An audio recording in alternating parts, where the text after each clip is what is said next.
Hola, buen día, buenas tardes o buenas noches, dependiendo del momento que estén viendo esto. Mi nombre es Marcelo Temperini y voy a estar a cargo de la parte del módulo de la especialización en defensa y garantías, en la parte dedicada a las pericias informáticas. Un poco lo que tenemos preparado son distintos temas. Vamos a dividir por lo menos esta parte del módulo en dos clases. Una primera clase más orientada al repaso de algunos aspectos más teóricos acerca de la evidencia digital y algunos los principios y cómo se debería introducir la prueba dentro del marco de un proceso judicial. Y una segunda clase ya más práctica, dirigida a qué tipo de puntos periciales deberíamos tener en cuenta, qué sucede con la recolección de la información digital, ya sea un correo electrónico, un mensaje de WhatsApp, un mensaje de distintos tipos de comunicaciones electrónicas. En la primera parte, van a encontrar dentro de la plataforma de la especialización estas dos clases, las dos presentaciones que voy a utilizar durante estas clases. Es la diferencia que ya habrán visto hasta el momento entre los medios probatorios, los tradicionales, es decir, aquellos que uno puede tocar, ver y sentir a través de los distintos sentidos. Y en este caso nosotros estamos frente a los medios probatorios quizás más novedosos, que son los informáticos, los digitales, que en el módulo aparecen como técnicos científicos. Y acá vamos a ver un poco cómo se va desarrollando este tema. Un concepto de un artículo, en realidad de un libro, que va a estar también dentro de la plataforma, que se llama El Rastro Digital, realizado por UFASTA, por la Universidad Nacional de Mar del Plata, sostiene que la evidencia digital es un tipo de evidencia física construida por campos magnéticos y pulsos electrónicos que por sus características deben ser recolectados y preservados y presentados de una forma especial. La realidad es que en la normativa argentina no existe un concepto que podamos tomar de algún marco jurídico sobre evidencia digital. Por eso siempre hay que recurrir a la doctrina, y acá van a encontrar una serie de distintos autores que cada uno tiene su concepto.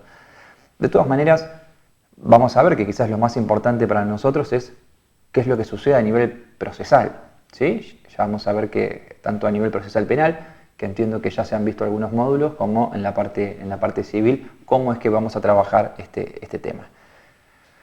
Una primera gran categorización es distinguir en dónde se encuentra la evidencia, ¿sí? Podemos tener evidencia que se encuentra en la nube. Esto significa que, por ejemplo, cuando uno entra a Facebook, la evidencia no se encuentra almacenada de forma local, sino que se encuentra en un servidor que está centralizado en alguna parte del mundo, y que yo, en el caso de necesitar algún tipo de posteo, algún tipo de publicación, digo en Facebook, como puede ser Gmail, como puede ser Twitter, Instagram, etc., yo debo recolectar información que se encuentra en otro lugar, ¿sí? Esto es conocido como la computación en la nube o cloud computing, en donde debo encontrar la vuelta para poder descargar esa información y poder presentarla en el marco de un juicio. Distinto es la información que se encuentra almacenada de forma local, ¿sí? Que en este caso lo que vamos a presentar, o tenemos la posibilidad de presentar un dispositivo que tiene algún tipo de almacenamiento masivo, ya sea un dispositivo celular, ya sea una computadora, ya sea la grabación de una cámara de videovigilancia, ¿sí? Hay distintos tipos de elementos informáticos que en el fondo, o una cámara fotográfica por ejemplo, en el fondo lo que tiene es una tarjeta de memoria que contiene esa información que nosotros pretendemos presentar en el marco del proceso. Dentro de estas categorizaciones, seré muy breve, lo van a ver en la presentación, tenemos la evidencia que es volátil, significa de que si yo no la recolecto en el momento adecuado, es posible que se pierda, como por ejemplo la información que está almacenada en la memoria RAM de una computadora. Al momento de apagarse el equipo, esa memoria se elimina y se borra, entonces he perdido la oportunidad de recolectarla. Ya veremos qué consecuencias trae esto en el caso, por ejemplo, de un allanamiento y este tipo de información en el caso que sea útil. El segundo caso es opuesto a la evidencia volátil, es la evidencia persistente. Significa que si no pasa un acontecimiento extraordinario, como por ejemplo un campo electromagnético muy grande que pueda corromper la información que está almacenada en un pendrive, en un disco rígido, en un DVD, debería mantenerse intacta y debería poder volverse a leer sin tener un riesgo, al menos con el paso del tiempo. Una segunda categoría que tiene relación con la primera es si esta evidencia es reproducible o irreproducible. Un primer caso será en el caso de que, por ejemplo, como decíamos hoy, un posteo en Facebook que por distintas formas de recolección veremos que está mal recolectado. Vamos a ver después qué características deberíamos tener en cuenta. ¿Es posible volver a recolectarlo? Bueno, depende. Si el perfil ha borrado ese posteo, en definitiva tendremos que hacer una operación de nuevo si es que si ese contenido sigue estando colgado. Ahora, hay otra información que se torna irreproducible. Esto, como decíamos recién, la información de la memoria RAM de una computadora, en el caso de apagarse, ya no hay una nueva oportunidad. O en el caso, por ejemplo, de una historia de Instagram, en el cual solamente dura 24 horas, si yo no tengo los medios o la celeridad suficiente para recolectarlo, probablemente me quede sin ese elemento de información que sea útil para mi proceso penal o civil. Dentro de los principios de la evidencia digital seré muy breve, pero ténganlos en cuenta porque en definitiva es importante incluso para la parte práctica de este módulo. Son tres. El primero es la relevancia. Siempre tengan en consideración dentro del universo que es la información, cuál es la información relevante para lo que yo quiero probar. No se trata de ir y llevarse todas las computadoras, sino en dónde se encuentra la información que va a ser útil para probar aquello que yo necesito. La segunda es la confiabilidad, que tiene que ver con el detalle en la recolección de esa evidencia. Hay que hacerlo lo más minucioso y lo más riguroso posible para que en definitiva podamos seguir confiando en la evidencia. También veremos esto qué consecuencias trae, ya sea en un acta de constatación de un escribano o por ejemplo en un acta de un allanamiento realizado por fuerzas de seguridad. Y el tercer caso es el de la suficiencia. Muchas veces cuando se lleva alguna información quizás no se lleva de forma completa y después no termina siendo útil. Entonces hay que llevarse, por ejemplo, no sé, el software específico para leer esa información que me estoy llevando. ¿Sí? Estos tres principios están, lo van a ver en la presentación, en la ISO 27037, que es la normativa internacional en identificación, recolección y preservación de evidencia digital. Son principios técnicos. Hasta el momento podemos tener estos tres principios o alguno de estos tres. La idea es que siempre en la evidencia digital cumplamos con los tres, pero esto no significa que la evidencia sea válida desde el punto de vista jurídico. Podemos cumplir con los tres y aún así la evidencia no ser válida porque, por ejemplo, avanzamos sobre una garantía constitucional. Por ejemplo, entramos en una cuenta de la cual no teníamos consentimiento. Entonces podemos cumplir con esos tres principios y aún así presentar la evidencia y no ser considerada como válida. Y acá es en donde entramos quizás en la parte más interesante de este módulo. ¿Cómo hacemos para trabajar la validez de la evidencia digital?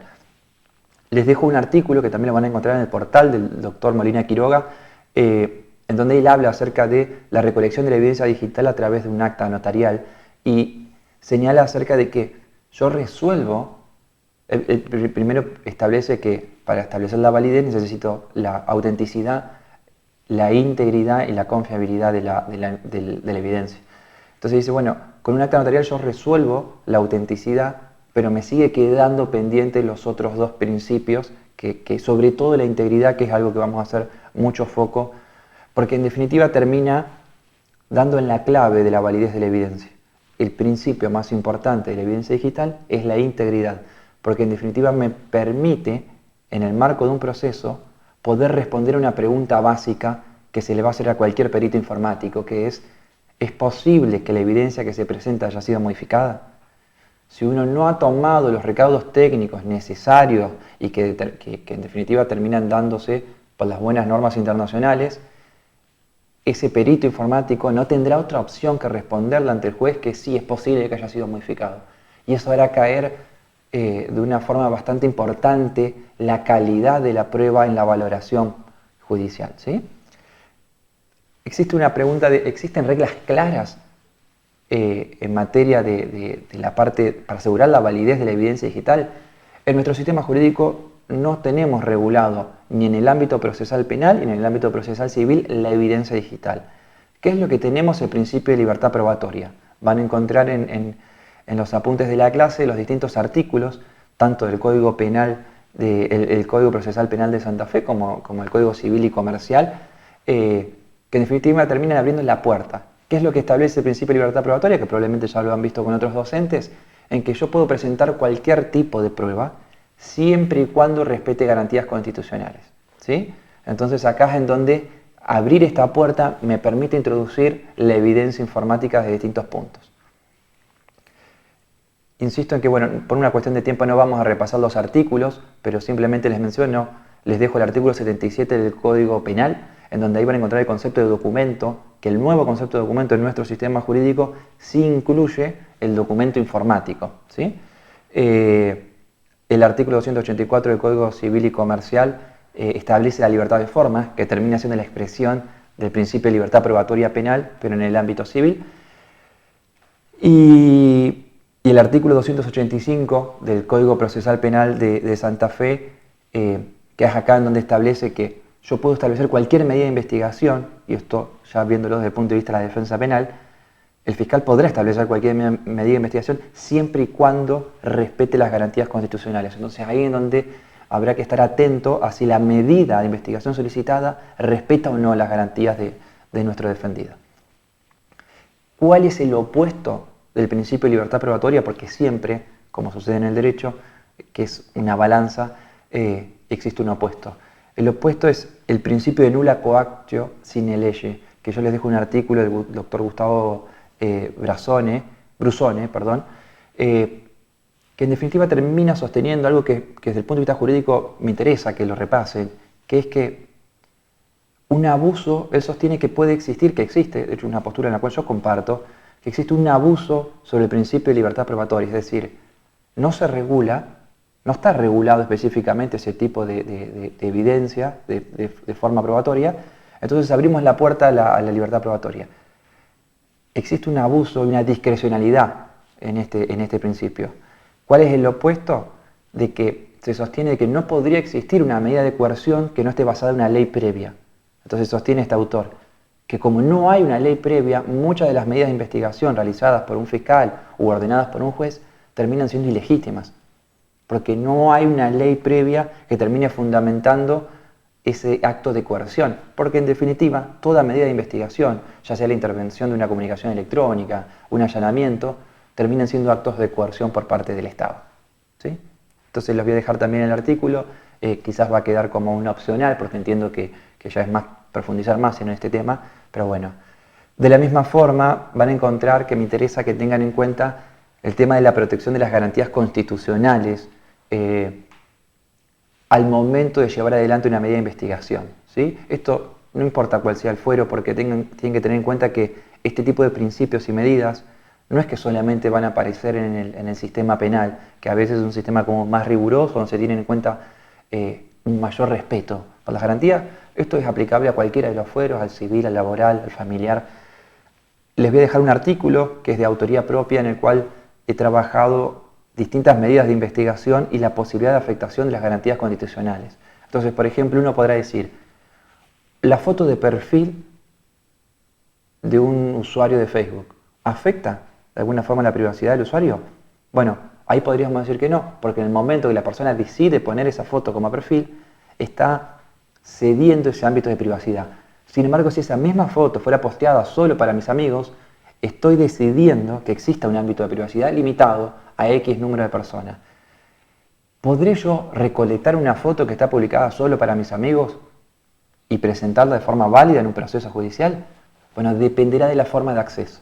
Entonces ahí entramos en un análisis que es muy importante que tengan en cuenta para no caer en la ilegitimidad de la medida y que posteriormente sea atacado por el control de la prueba y termine cayendo por afectar garantías constitucionales, ¿sí? Hay muchísimos casos en nuestro país en donde esto ha sucedido, en donde, por ejemplo, alguien que trae el celular y dice, bueno, yo quiero constatar la existencia de esta conversación electrónica. Pero si uno no tiene autorización por parte de alguno de los participantes de esa comunicación electrónica, uno no puede válidamente presentar esa evidencia, ¿sí? Y esto termina afectando, que también se los dejo, digamos, como posterior, entiendo que también lo han visto, el tema de la prueba ilícita o irregular, entendiendo que será ilícita cuando se afecten garantías constitucionales y esto lo hace irreparable, ¿sí? Ya no podrá subsanarse, no solamente eso, sino que de recolectar mal esa evidencia, caerá todas las evidencias que vienen a posterior.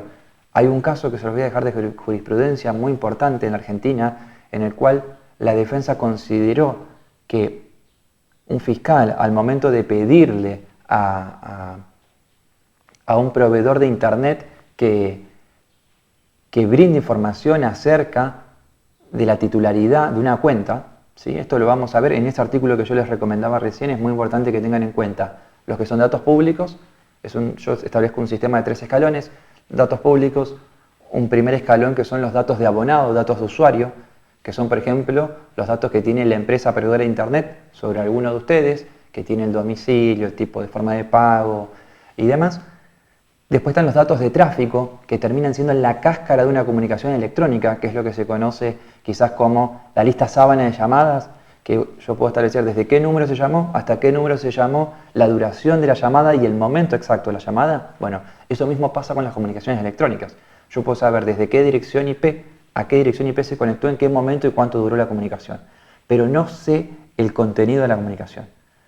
Tengan en consideración que datos de tráfico implica la cáscara de la comunicación. Si yo accedo a datos de contenido, a lo que efectivamente está dentro del correo electrónico, a lo que efectivamente se dijo en ese chat, ese es el nivel más alto de afectación de la privacidad, y ahí no queda dudas en la doctrina acerca de la necesidad de la autorización judicial para poder acceder a ese nivel de contenidos. De no contar con autorización judicial, al menos en este nivel, ya existe un montón de desarrollo doctrinario en donde podrá ser descartada esta evidencia al momento de la presentación judicial. Existen dudas en este escalón intermedio acerca de los datos de tráfico. En la jurisprudencia que les vamos a dejar en el portal analiza esto, la diferencia entre datos de abonado, los datos de tráfico y los datos de contenido, que es muy importante que lo tengan en cuenta. Bueno, damos por finalizada con este tema la clase número 1. En la siguiente clase veremos con más detalle los aspectos técnicos de cómo identificamos la evidencia digital, cómo la vamos a recolectar o adquirir y cómo la vamos a preservar, y posteriormente qué deberá hacer el perito informático para hacer un análisis y una presentación de un informe que nos sirva a los fines jurídicos.